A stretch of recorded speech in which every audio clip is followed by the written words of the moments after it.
कि जिस तरह से एक सूक्ष्मदर्शी के द्वारा आप छोटे छोटे वस्तुओं को, चीज़ों को, उसको बड़े रूप में करके देखते हैं और आसानी से समझ पाते हैं कि यह वस्तु, चीज़ का क्या रूप, रंग, आकार है। दोस्तों ठीक इस तरह से मानचित्र में आप विशाल पृथ्वी जिस पर हम लोग सब रहते हैं उसका धरातलीय वातावरण अर्थात प्राकृतिक और सांस्कृतिक जो लक्षण होते हैं, जैसे कि कहीं पे नदी हो गया, तालाब हो गया, झील हो गया, सड़क हो गया, नगर हो गया, इन सब को आप एक मानचित्र में अर्थात जो हमारी धरती है उसको एक मानचित्र के माध्यम से आसानी से एक झलक में बहुत सारे जानकारियों को आप प्राप्त कर सकते हैं, ग्रहण कर सकते हैं, उसका यूज़ कर सकते हैं। दोस्तों एक और एग्जांपल मैं देता हूं कि मानचित्र क्या चीज़ है। दोस्तों जिस तरह से किसी इंसान का आप आइडेंटिटी कार्ड देखे होंगे, उस आइडेंटिटी कार्ड में उस व्यक्ति का एक चित्र होता है, उसका नाम होता है, उसका पता होता है, उसका पूरा एड्रेस होता है। दोस्तों ठीक इस तरह से मानचित्र में हमारे इस विशाल धरती का एक पिक्चर होता है, उसका एक नाम होता है, किसी स्थान विशेष के ऊपर बनाया गया है और उसमें इस धरती पर पाए जाने वाले विभिन्न स्थलाकृतिक और सांस्कृतिक लक्षणों को हूबहू उसी तरह से किसी विशेष मापनी के आधार पर प्रदर्शित करके दर्शाने का प्रयास किया जाता है। आप निस्संदेह उस मानचित्र लिखने के साथ ही आसानी से उस स्थान विशेष में जाकर के उस जगह को पहचान सकते हैं कि यह मानचित्र में दिया गया स्थान फलाने जगह पे है जो यहाँ पे दर्शाया गया। कहने का मतलब है मानचित्र भी एक दोस्तों हमारी धरती का आइडेंटिटी कार्ड है। जिस तरह से मनुष्य का आइडेंटिटी कार्ड होता है और उसमें उसके पिक्चर और उसका नाम, ठिकाना वगैरह सब दिया हुआ रहता है और उस आइडेंटिटी कार्ड से आप उस व्यक्ति को पहचान लेते हैं। ठीक इसी तरह से इस धरती के बारे में अगर आपको जानकारी प्राप्त करना है तो आप किसी उस विशेष स्थान का मानचित्र को ले लीजिए जो कि भौगोलिक और सांस्कृतिक लक्षणों से उद्धृत हो। आप उसको देख करके आसानी से धरती के बारे में, अपने स्थान उस विशेष के बारे में सामान्य जानकारियों को आसानी से एक झलक में प्राप्त कर सकते हैं।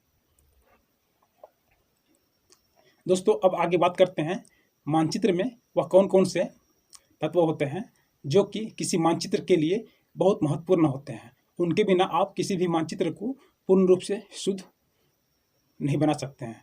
ऐसे दोस्तों देखा गया है प्रायः कि आज तक कोई ऐसा मानचित्र नहीं है जो अपने आप में पूर्ण रूप से शुद्ध हो, सटीक हो, क्योंकि हर मानचित्र में दोस्तों कुछ न कुछ कमियां आपको मिलेगा ही मिलेगा।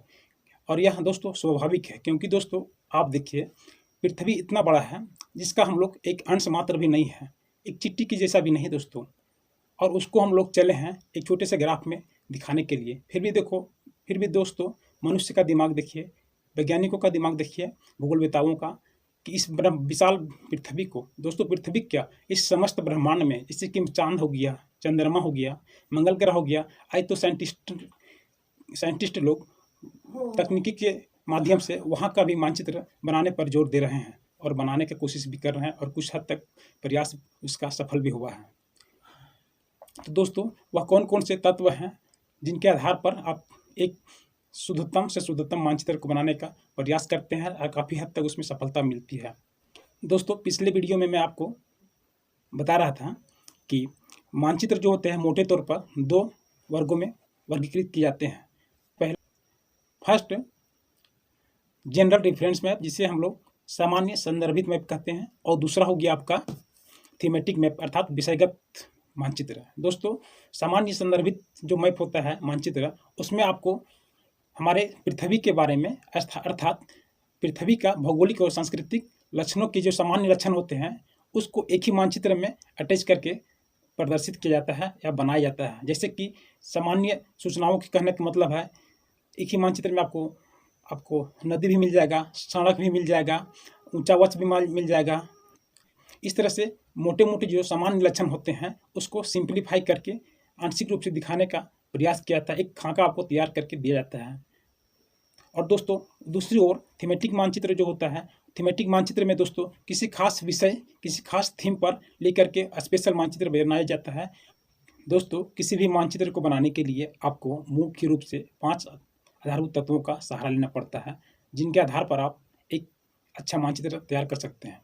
उसमें आपको दोस्तों फर्स्ट नंबर का जो है वह आपका मापनी हो गया स्केल। आप बिना स्केल का किसी भी मानचित्र को अब मानचित्र नहीं कर सकते हैं। अगर आप बिना स्केल का कोई मानचित्र बनाते हैं तो वो दोस्तों मानचित्र नहीं कहलाएगा, सिर्फ एक रेखा चित्र कहलाएगा। और दोस्तों इसका दूसरा है द्विविमीय निरूपण। कहने का मतलब दोस्तों हमारी धरती तो त्रिविमीय आकार का है, इसका लंबाई है, चौड़ाई है, ऊंचा है। लेकिन दोस्तों जो मानचित्र होता है उसमें आपको सिर्फ लंबाई और चौड़ाई को, आप उसका विस्तार को नहीं दिखा सकते हैं, उसका ऊंचाई को नहीं दिखा सकते हैं। क्योंकि दोस्तों हमारी धरती पर कहीं गहराई है, कहीं ऊंचाई है, पहाड़ है, पर्वत है, कहीं झील है, सागर है। लेकिन दोस्तों जो मानचित्र होता है तो प्लेन कागज होता है दोस्तों, उस पर तो आप सिर्फ लंबाई चौड़ाई को ही दर्शा सकते हैं, वो भी एक निश्चित मापनी के अनुसार। तो दोस्तों उसका मानचित्र जो होता है उसमें एक द्विविमीय निरूपण करना पड़ेगा, द्विविमीय निरूपण होता है। तीसरा पॉइंट हो गया दोस्तों आपका मानचित्र प्रक्षेप। दोस्तों प्रक्षेप प्रोजेक्शन काफ़ी महत्वपूर्ण है मानचित्रण में।